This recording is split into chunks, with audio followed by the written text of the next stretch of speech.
A'udzubillahi minasyaitonirrajim. Bismillahirrahmanirrahim. Assalamualaikum warahmatullahi wabarakatuh. Saya Hamzi Hambali bin Syamsul Bahari dari Diploma Keuangan Islam, nombor metrik 210700193. Salam kepada semua muslimin dan muslimat yang dirahmati Allah sekalian. Pada hari ini saya akan membincangkan satu tajuk, iaitu hukum syarak dari subjek usul fiqh. Dalam tajuk ini kita akan mempelajari tentang pengertian hukum syarak, penjelasan pengertian hukum syarak yang mempunyai 5 perkara, iaitu mukallaf, kitab Allah, al-iqtida', at-takhyir, al-wada'i. Seterusnya kita ada cara mengetahui hukum syarak dalam 2 pendapat, iaitu pendapat jumhur serta pendapat Syiah dan Mu'tazilah. Akhir sekali kita ada pembahagian hukum syarak yang mempunyai 2 perkara, iaitu hukum taklifi dan hukum wada'i. Dalam tajuk hukum syarak ni terdapat 4 subtopik, iaitu hukum, hakim, mahkum fih dan mahkum alaih. Tapi pada hari ini saya akan membincangkan tentang hukum syarak. Hukum syarak dari segi bahasa adalah menetapkan sesuatu terhadap sesuatu. Manakala dari segi istilah pula, kitab Allah yang berkaitan dengan perbuatan mukallaf, sama ada secara tuntutan atau pilihan atau secara wada'i. Secara rumusannya adalah hukum syarak ni segala titah atau kitab Allah berkaitan perbuatan mukallaf, sama ada secara tuntutan atau pilihan atau secara wada'i. Pengertian hukum syarak. Yang pertama, mukallaf.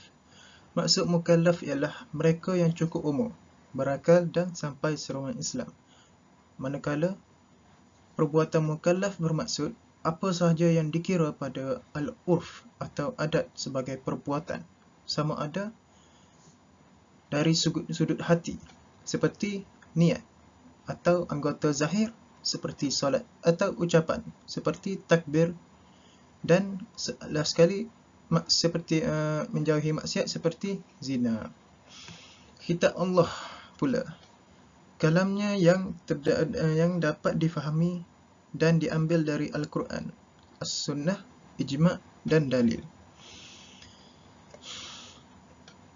Kitab Allah berkaitan dengan perbuatan mukallaf, maka tidak termasuk dalam hukum jika kitab Allah seperti berikut.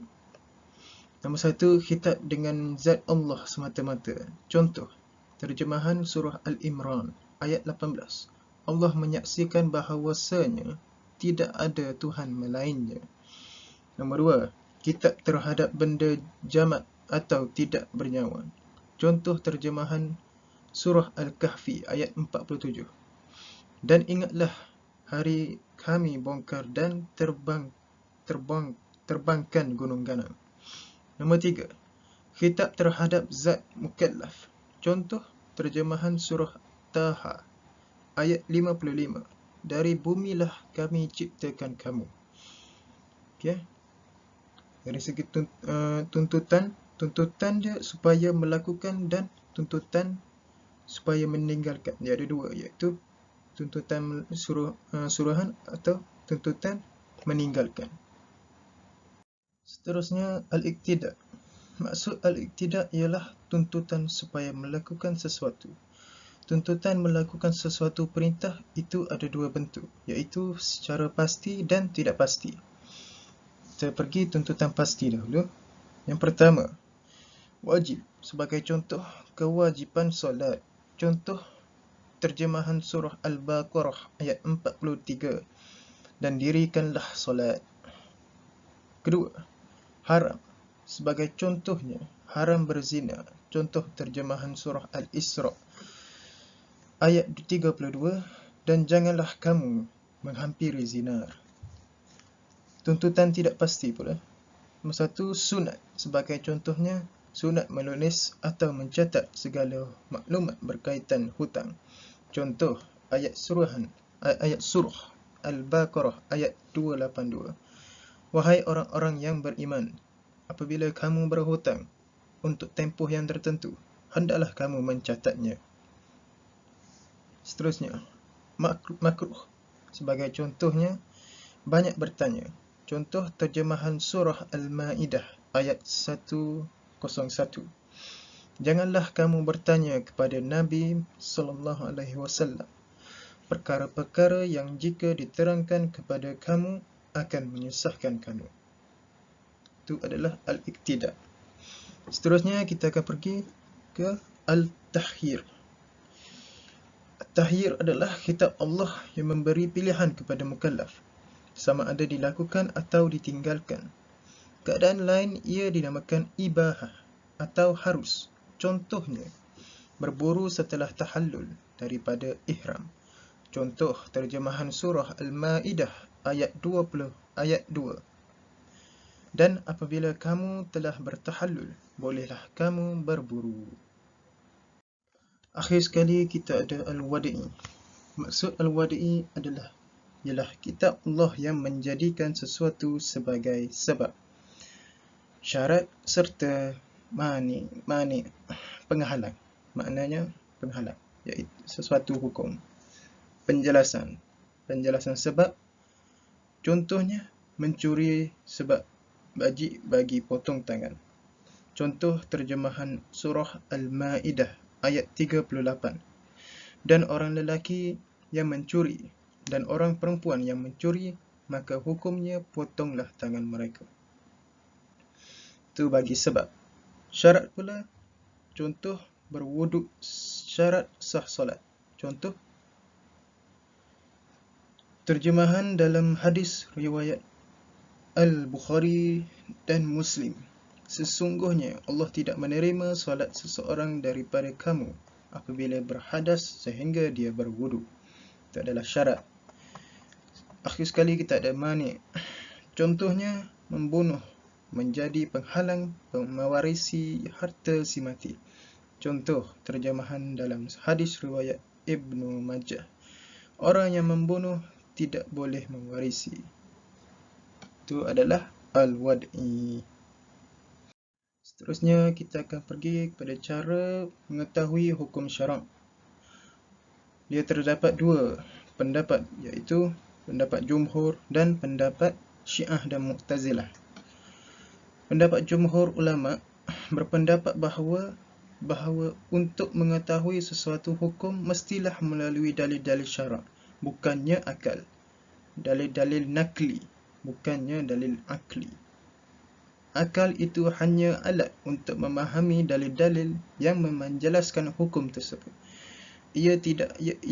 Dan ini ialah pendapat yang paling kuat, sebab dia mengambil dalil-dalil nakli, bukan dalil akli. Itu dari pendapat Mu'tazilah dan Syiah pula bahawa untuk mengetahui sesuatu hukum ialah melalui akal sepenuhnya. Bagi mereka, dalil-dalil hanya menguatkan lagi apa yang difahami oleh akal. Itu bahagi Mu'tazilah dan Syiah. Pembahagian hukum dia ada dua, hukum taklifi dan hukum wadi'. Hukum taklifi terdapat banyak, iaitu wajib, mamdud, haram, makruh, mubah, azimah, ruksah. Seterusnya hukum wadi', sebab, syarak, mani, sahih, fasad. Kita akan pergi kepada hukum taklifi dahulu.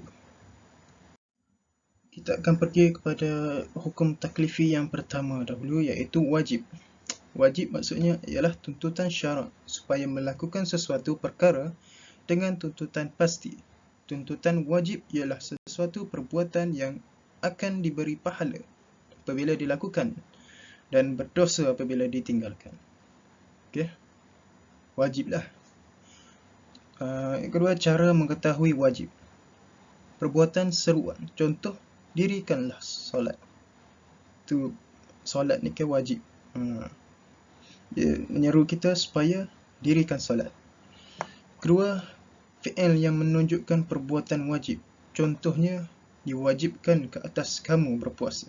Yang ketiga, semua bentuk suruhan yang tidak ada hubung kait dengan hukum lain. Setelah kita tahu makna wajib, kita akan pergi ke pembahagian wajib pula. Pembahagian wajib ni kita ada 4 bahagian, iaitu bahagian wajib dari sudut masa, dari sudut qadar, sudut pelaksanaan dan sudut penentuan. Dari sudut masa kita ada wajib mutlak. Yang pertama wajib mutlak, yang kedua wajib muakkad. Terbahagi kepada 2, iaitu wajib muwassa dan wajib mudayyak. Dari sudut qadar pula terdapat 2, iaitu wajib muahad, yang kedua wajib ghairu muahad. Dari sudut pelaksanaan pula terdapat 2, iaitu fardu ain dan fardu kifayah. Lepas tu last, dari sudut penentuan mempunyai 3, iaitu wajib muayyan, wajib murattab dan wajib mukhayyar. Terbahagi kepada harus dilaksanakan kesemuanya, tidak harus dilaksanakan kesemuanya. Okey. Bahagian wajib dari sudut masa terbahagi pada 4, iaitu wajib mutlak, wajib muakkad, wajib muwassa, wajib mudayyak.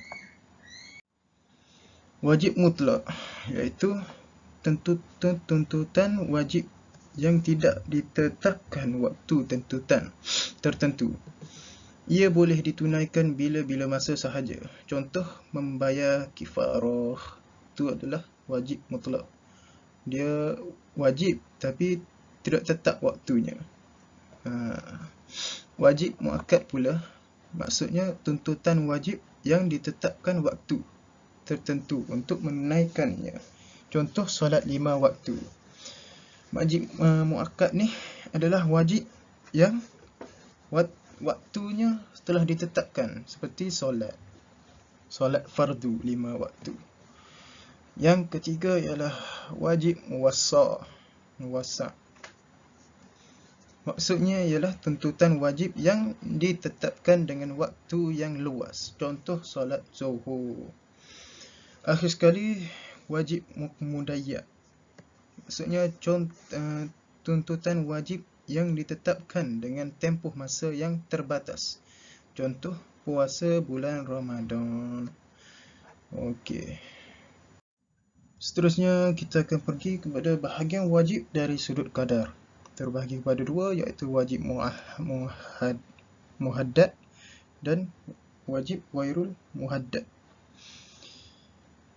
Maksud wajib muhaddad ialah wajib yang ditentukan kadarnya dan tanggungjawab tidak akan terlepas, kecuali ditunaikan mengikut cara yang ditetapkan oleh syarak. Contoh, solat 5 waktu, tanggungjawab akan terlepas apabila ditunaikan mengikut syarat, rukun dan rakaatnya. Maksudnya.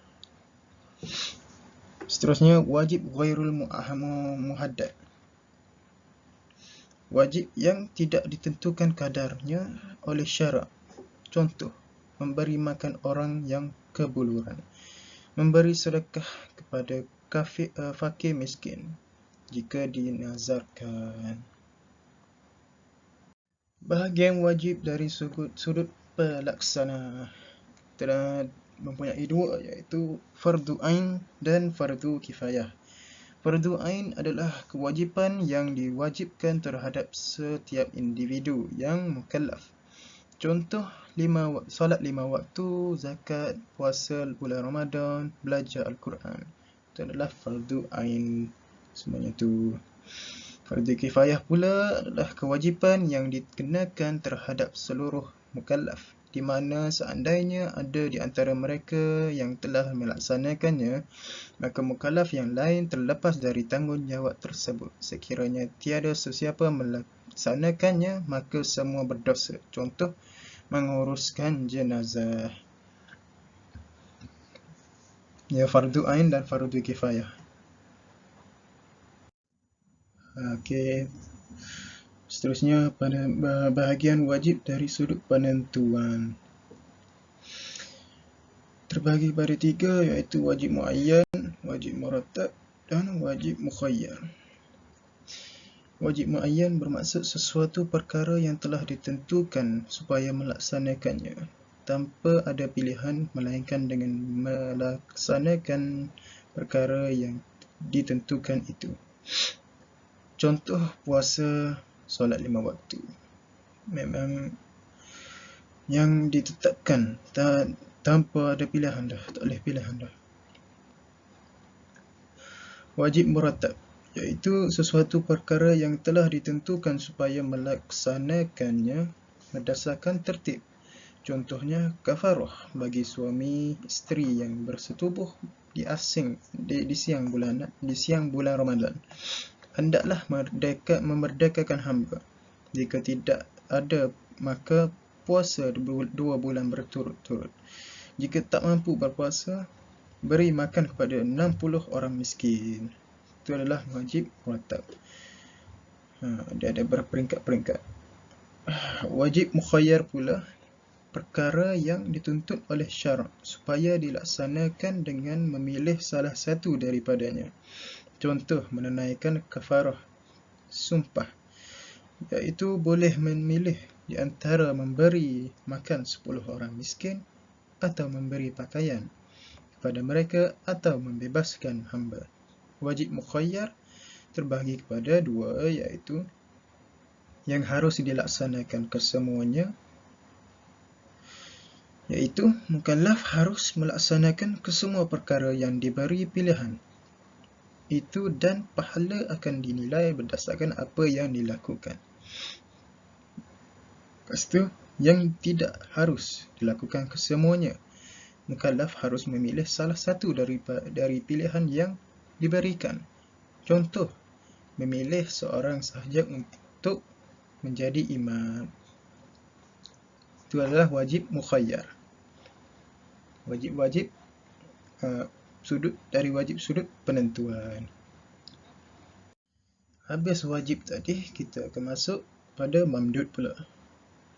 Mamdud bermaksud sunat, nafal, tatawwu' dan mustahab, iaitu sesuatu perbuatan yang diberi pahala apabila melakukannya dan tidak berdosa jika meninggalkannya. Contoh solat tarawih, itu adalah mandub, seperti sunat lah. Kita dapat pahala jika kita buat, kita tak berdosa jika kita tinggalkan, kita tak buat. Cara mengetahui mamdud ada 3, iaitu dengan kezahiran dalil itu sendiri. Contoh mandi Jumaat. Kedua, suruhan yang tiada ancamannya. Contoh siwak. Nombor 3, suruhan yang tidak mewajibkan. Contoh menulis hutang. Pembahagian mamdud. Okey. Perkara mamdud atau sunat dapat dibahagikan kepada 3 bahagian yang berikut, iaitu sunat muakkad, sunat ghairu muakkad, sunat zawaid. Sunat muakkad dulu, iaitu sesuatu amalan sunat yang Nabi selalu melakukannya. Bagi siapa yang meninggalkannya tidak berdosa tetapi berhak untuk dicela. Contoh solat berjemaah. Itulah sunat muakkad yang amalan Nabi buat. Sunat ghairu muakkad pula sesuatu amalan sunat yang Nabi tidak selalu melakukannya. Contoh bersedekah dan puasa, Isnin dan Khamis. Silap tu. Ni Nabi tidak selalu buat. Sunat ghairu muakkad. Sunat zawaid pula, iaitu sesuatu amalan sunat yang mencontohi perbuatan atau amal atau adab Rasulullah sallallahu alaihi wasallam.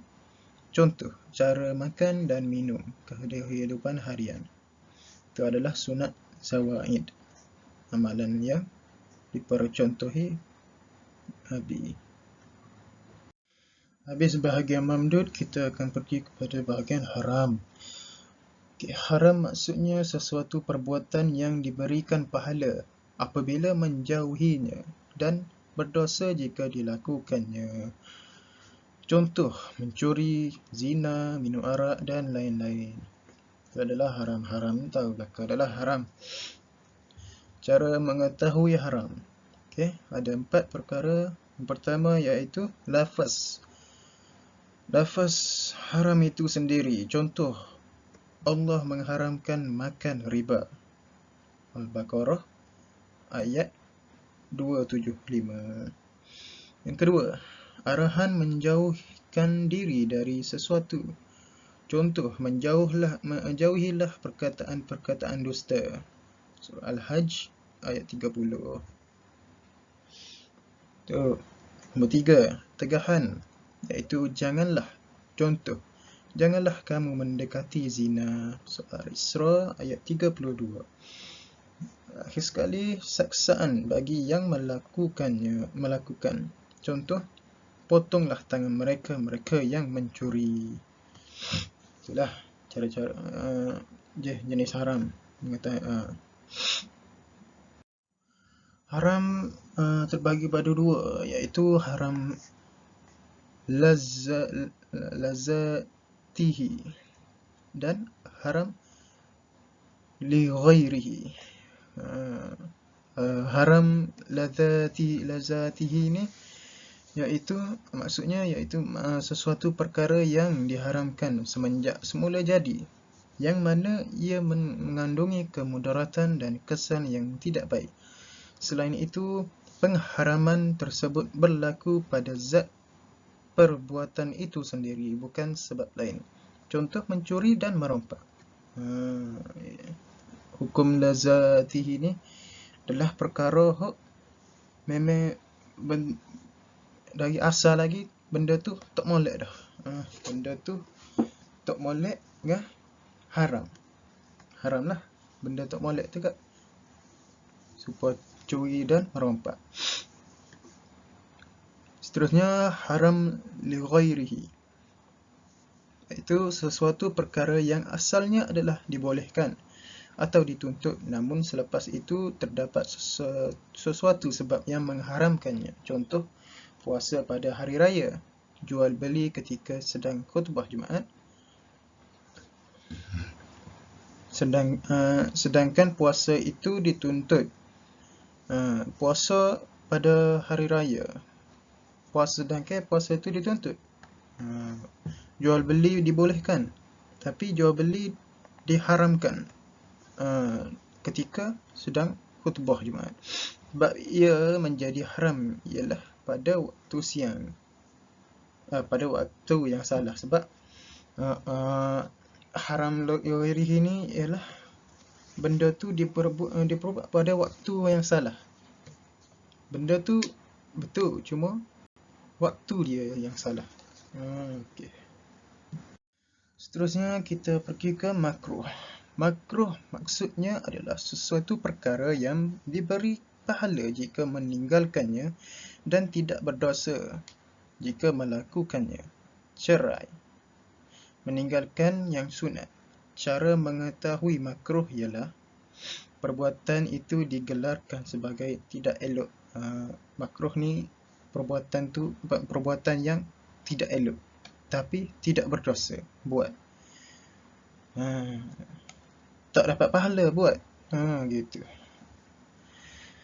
Larangan yang kedua, larangan yang bukan menunjukkan haram. Okey. Seterusnya iaitu mubah. Mubah maksudnya adalah sesuatu perkara yang tidak diberi pahala atau dosa sama ada meninggalkannya atau melakukannya. Sama macam makruh.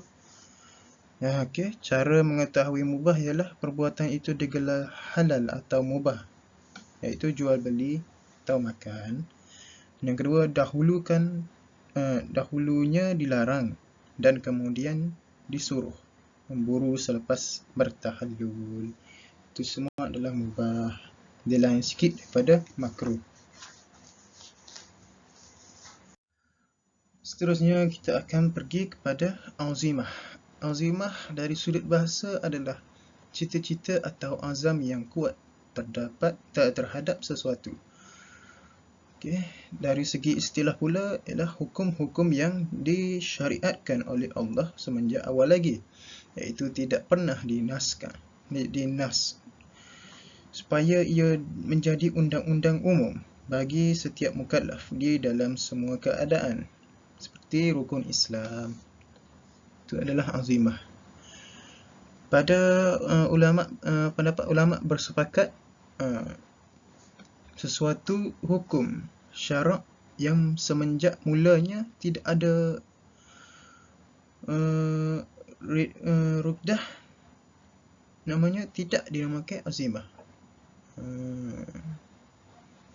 Okey. Kita pergi kepada rukhsah pula. Rukhsah ni dari sudut bahasa adalah kemudahan dan keringanan. Maksud rukhsah ni adalah kemudahan. Dari sudut istilah pula, sesuatu hukum syarak yang bercanggah dengan dalil disebabkan terdapat keuzuran, seperti memakai bangkai dalam keadaan darurat. Dalam sudut istilah lah, hukum syarak yang bercanggah dalam dalil. Okey. Mudarat. Gitu. Okey, kita akan pergi kepada sebab-sebab rukhsah pula. Rukhsah sebab dia ada banyak. Yang pertama adalah musafir. Musafir tu bukan musafir, iaitu jarak perjalanan melebihi 2 marhalah. Maka boleh qasar dan jamak solat. Okey. Inilah mudarat dianya kepada musafir. Kemudaratan dia. Lepas tu yang kedua adalah sakit. Sakit boleh solat sambil duduk baring berbuka puasa. Itu adalah mudarat pada sakit. Sakit tak semestinya kita tak boleh tinggal solat. Kita boleh solat dalam keadaan sakit, walaupun kita sakit kena solat juga. Yang ketiga, paksaan yang membawa kemudaratan, maka boleh dilakukan yang dipaksanya. Okey. Lepas tu lupa tidak batal puasa bagi siapa yang termakan sesuatu pada siang hari pada bulan Ramadan.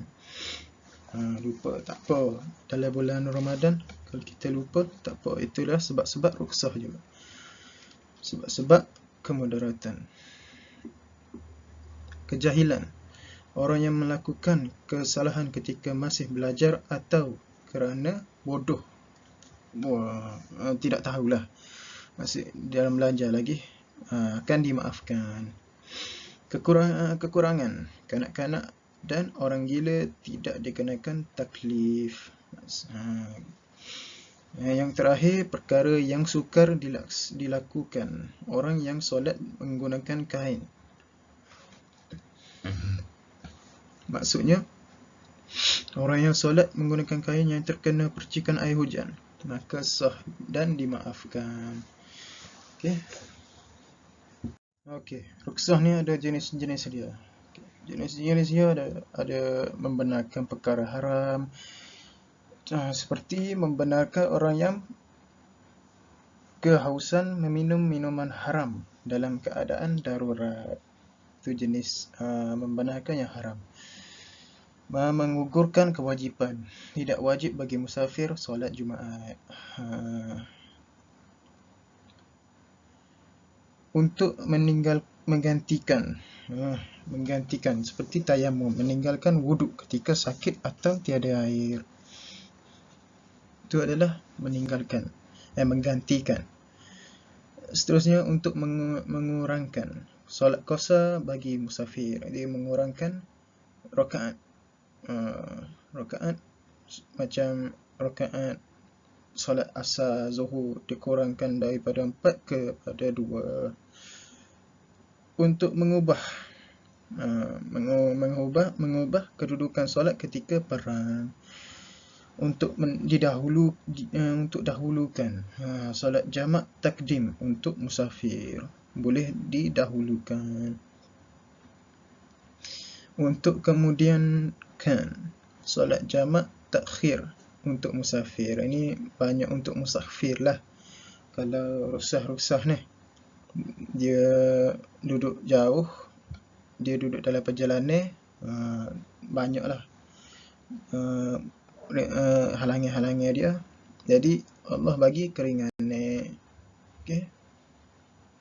Kita akan pergi kepada bahagian-bahagian rusah dari sudut ulama Syafi'i dan Hambali.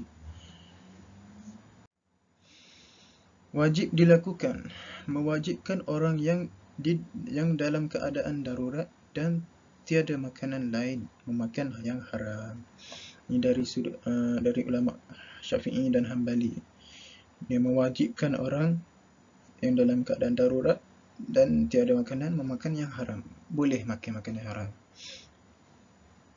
Okey. Seterusnya, sunat dilakukan. Musafir jarak 3 marhalah mengusahakan solatnya. Sunat melakukan. Kalau nak solat biasa pun tak apa, tapi sunat dilakukan qasar. Yang ketiga, harus dilakukan tempahan salam kerana ia merupakan suatu keperluan dan demi kemaslahatan. Itu adalah harus. Yang keempat, lebih baik ditinggalkan berbuka bagi musafir yang sekiranya dia terus berpuasa tidak membawa bahaya kepada dirinya. Lebih baik ditinggalkanlah bagi yang musafir berpuasa. Kalau dia boleh, dia boleh. Kalau dia tak boleh, kalau dia membahayakan dirinya, bahayalah untuk puasa ni. Kalau dia sakit ke apa, itu akhir sekali makruh dilakukan. Qasar solat bagi musafir kurang 3 marhalah. Ni janganlah kurang daripada 3 marhalah dia qasar juga. Jangan. Makruh dia lakukan. Ulama Hanafi pula diharuskan melakukan perkara haram sewaktu darurat. Ni serupalah. Tapi dia diharuskan, bukan diwajibkan. Macam ulama Syafi'i dia wajib dilakukan. Ni ulama Hanafi dia harus saja. Harus melakukan perkara haram sewaktu darurat. Maksudnya orang yang dipaksa melakukan perkara haram, jika tidak nyawa diancam, maka haruslah dibuat demikian. Yang kedua, diharuskan meninggalkan perkara wajib. Diharuskan meninggalkan puasa bagi orang sakit dan musafir. Itu diharuskan untuk meninggalkan perkara wajib bagi ulama Hanafi.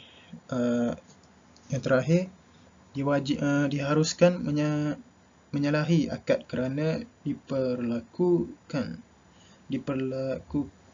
diperlukan oleh masyarakat.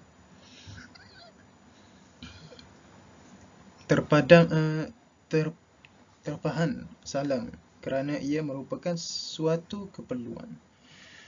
Inilah bahagian-bahagian rukhsah dari sudut Syafi'i, ulama Syafi'i dan Hambali dan ulama Hanafi. Okey, seterusnya kita akan pergi hukum taklifi dari sudut mazhab Hanafi. Okey. Yang tadi tu dia hukum taklifi dari sudut jumhur ulama. Tengok ni daripada sudut mazhab Hanafi saja. Hanafi dia ada lain sikit. Okey, yang pertama fardu. Dia ada fardu. Fardu maksudnya kitab Allah yang meminta supaya melakukan sesuatu perkara dengan tuntutan yang pasti melalui dalil qat'i. Al-Quran, hadis mutawatir, masyhur, contoh rukun Islam. Itu adalah fardu. Yang kedua, wajib. Wajib maksudnya kitab Allah yang meminta supaya melakukan sesuatu perkara dengan tuntutan yang pasti melalui dalil zanni, iaitu hadis ahad Qiyas. Contoh membaca Al-Fatihah di dalam solat, di dalam mazhab Hanafi. Makruh tahrim. Kitab Allah yang meminta supaya meninggalkan sesuatu perbuatan dengan tuntutan yang pasti melalui dalil zanni ni. Contoh, janganlah kamu bertunang atas tunangan orang lain. Okey, dalam hadis. Yang terakhir, makruh tanzih. Maksudnya adalah kitab Allah yang meminta supaya meninggalkan sesuatu perbuatan dengan tuntutan yang tidak pasti. Yang tahrim tuntutannya pasti, tanzih yang tidak pasti. Sebagaimana sabda Rasulullah SAW yang bermaksud baginda SAW menegah memakan daging kuda dan meminum susunya. Ini adalah hukum taklifi dari sudut mazhab Hanafi. Okey, kita habis dah hukum taklifi. Sekarang kita akan masuk pada hukum wadi'i. Hukum wadi'i ni dia ada banyak, ada 1, 2, 3, 4, 5, 6, ada 6, iaitu sabab, syarak, mani', sah, fasad dan batal. Kita akan pergi satu persatu. Yang pertama iaitu sebab. Sebab, makna sebab ialah sifat yang pasti sebagai kaitan kepada adanya hukum. Oleh itu, dengan adanya sifat itu melazimkan adanya hukum. Contoh, dan sesiapa di antara kamu yang menyaksikan bulan, maka hendaklah ia berpuasa. Surah Al-Baqarah ayat 185. Itu adalah sebab. Ia sifat yang pasti. Seperti tengok bulan, maka hendaklah berpuasa. Sebab ni dapat dibahagi kepada 3 bahagian, iaitu dari sudut kemampuan mukallaf, kedua sudut keadaan, ketiga dari sudut munasabah atau tidak dengan hukum. Kita pergi kepada nombor 1, dari sudut kemampuan mukallaf. Sebab yang mukallaf mampu melakukannya. Perjalanan 2 marhalah merupakan sebab dihapuskan solat qasar. Okey. 2 marhalah ni sebab tak sampai 3 marhalah. Jadi perjalanan 2 marhalah merupakan sebab dihapuskan solat qasar. Tak dan 3 marhalah. Kedua, sebab yang mukallaf tidak mampu melakukannya. Yang pertama tadi mukallaf mampu melakukannya. Yang kedua, mukallaf tidak mampu melakukannya adalah gelincir matahari merupakan sebab wajib solat zuhur. Tidak mampu melakukannya, gelincir matahari merupakan sebab wajib solat zuhur. Okey, dari sudut keadaan pula ada 2, iaitu sebab hukum taklifi, iaitu masuk waktu merupakan sebab wajib solat. Udahlah. Lepas tu sebab yang kedua ialah sebab menetapkan hak milik atau halalnya sesuatu atau jatuh kedua-duanya. Membeli sesuatu menjadikan sesuatu itu hak milik si pembeli. Menghadiahkannya, maka hilanglah hak milik si pemberi. Akad perkahwinan menghalalkan pergaulan suami isteri. Talak pula menghilangkan penghalalan itu. Jadi sudut keadaan ni ada 2, iaitu pada waktu, yang kedua yang pertama iaitu sebab hukum. Yang kedua ni menetapkan hak milik. Hak milik seperti membeli, menjadikan suatu hak milik dia, hak milik pembeli. Lepas tu menghadiahkan bagi hak dia beli itu, maka hilanglah hak milik beli si pemberi, hak milik si pemberi itu. Sebelah dengan perkahwinan. Okey. Ketiga dari sudut munasabah. Munasabah atau tidak dengan hukum.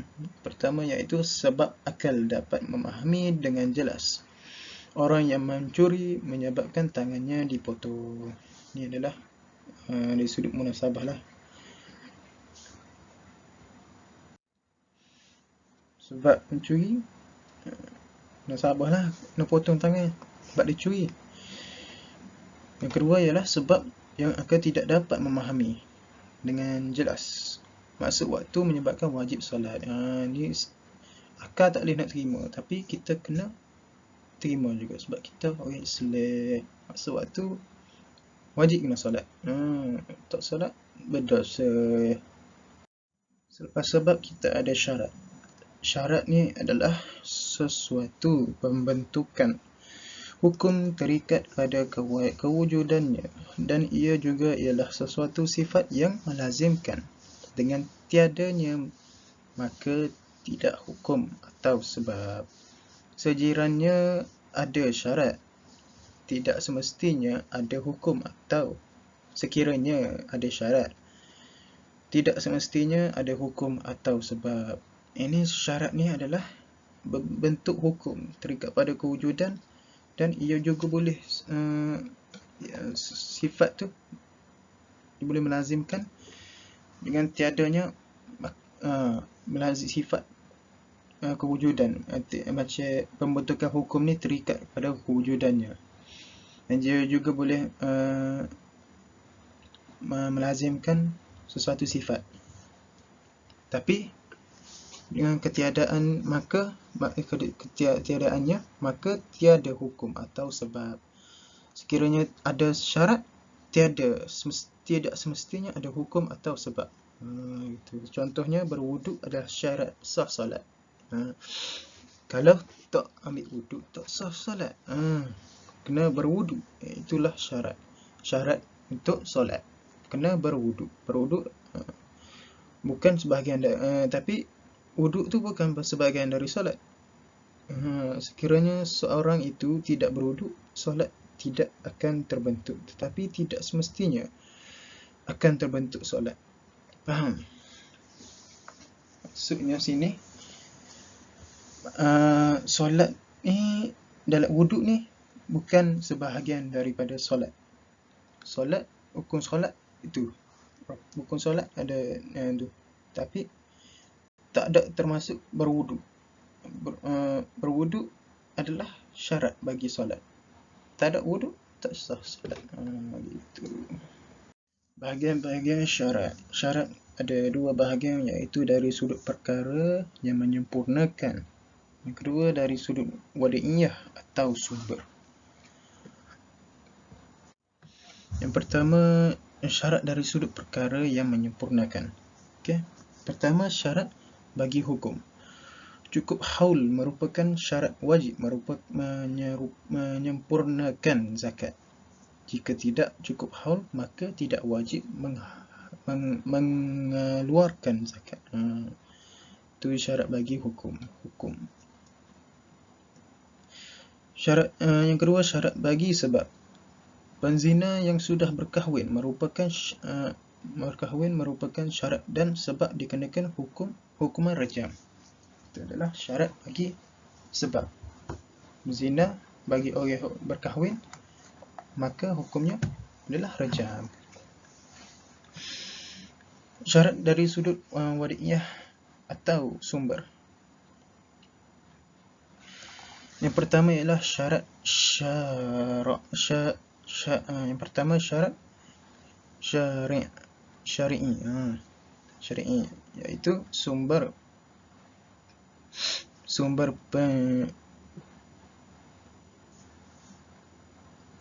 sumber pensyaratannya ialah syarak. Contoh, syarat berwuduk untuk solat. Untuk solat kena ada wuduk. Itu adalah syarat syar'i. Yang kedua, syarat ja'ili, iaitu perkara yang mana mukallaf menjadikan sebagai syarat. Syarat talak yang dikeluarkan oleh suami terhadap isterinya. Jika ia melakukan syarat itu, maka jatuhlah talak dan yang dikehendaki.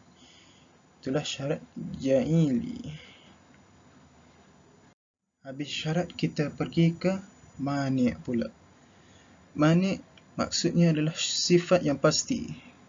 Dengan adanya sifat ini, semestinya tidak ada hukum atau batalnya sebab. Contoh haid. Jadi makna ini adalah sifat pasti. Jadi adanya sifat ni semestinya tidak ada hukum atau batalnya sebab. Okey, bahagian-bahagian mani' iaitu pertama penghalang hukum, yang kedua penghalang sebab. Mani' ni ada dia boleh menghalang hukum dan menghalang sebab. Yang pertama, penghalang hukum, iaitu sesuatu perkara dengan adanya mengakibatkan tidak terbentuk hukum walaupun terdapat sebab dan cukup syarat, seperti membunuh pewaris. Yang kedua, penghalang sebab. Penghalang sebab iaitu sesuatu perkara dengan adanya mengakibatkan tidak terbentuk sebab. Sebab adanya hukum mani' ni adalah terbentuk sebab orang yang cukup nisab, seperti orang yang cukup nisab hartanya tetapi masih berhutang, menyebabkan penghalang sebab wajib zakat, iaitu hutang sebagai penghalang. Habis mani' tadi, kita masuk pada sah pula. Sahih bermaksud ialah sesuatu perbuatan yang telah dilakukan oleh mukallaf dengan cukup syarat-syarat dan rukun-rukun yang diminta oleh syarak. Itu solat cukup syarak dan rukun, akad perkahwinan cukup syarak dan rukun, maka ianya dapat mewujudkan kesan bebas daripada tanggungjawab atau dapat pahala. Halal bergaul sebagai suami isteri. Ini sahihlah. Perbuatan yang telah dilakukan oleh mukallaf dengan cukup syarat, iaitu seperti solat cukup syarat dan rukun, sahlah. Akad perkahwinan yang cukup syarat dan rukun, sahlah. Maka ia dapat mewujudkan kesan bebas dari tanggungjawab atau dapat pahala. Lepas tu, kalau akad nikah cukup syarat dan rukun, halal lah pergaulan sebagai suami isteri. Inilah sahih. Yang terakhir, kita ada batal dan fasad. Dari sudut Imam Syafi'i, kita ada batal dan fasad. Batal sama dengan fasad, bermaknanya sama. Fasad dan batal sama. Lain dengan ulama Hanafi, batal dan fasad dia ada lain makna. Dari sudut Imam Hanafi, batal sama dengan fasad, iaitu sesuatu perbuatan yang telah dilakukan oleh mukallaf dengan syarat atau rukun yang tidak cukup, seperti solat tak cukup syarat dan rukun, maksudnya batal lah. Maka ianya tidak menghasilkan kesan-kesan, jadi tak jadilah, tak kesalah solat dia. Pada ulama Hanafi pula, batal bermaksud yang kurang syaratnya. Batal kurang syarat. Fasad pula, fasad yang kurang rukunnya. Maksud fasad adalah kurang rukun. Maksud fasad kurang rukun. Dah, kat sini saja pada saya. Harap pada muslimin dan muslimat dapatlah apa yang saya sampaikan, dapatlah ilmu yang saya sampaikan sikit sebanyak. Kita muhasabahlah diri. Itu sahaja daripada saya. Assalamualaikum warahmatullahi wabarakatuh.